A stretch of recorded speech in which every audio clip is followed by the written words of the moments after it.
বাংলাদেশের ইতিহাসে একটি স্মরণীয় দিন। এই স্বাধীনতা দিবসের জন্য বাংলাদেশের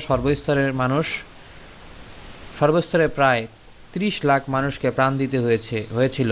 ১৯৭১ সালের ২৫ মার্চ মধ্যরাতে পশ্চিম পাকিস্তানি সেনাবাহিনী পূর্ব পাকিস্তানের নিরীহ জনগণের ওপর হিংস্র পশুর মতো ঝাঁপিয়ে পড়ে।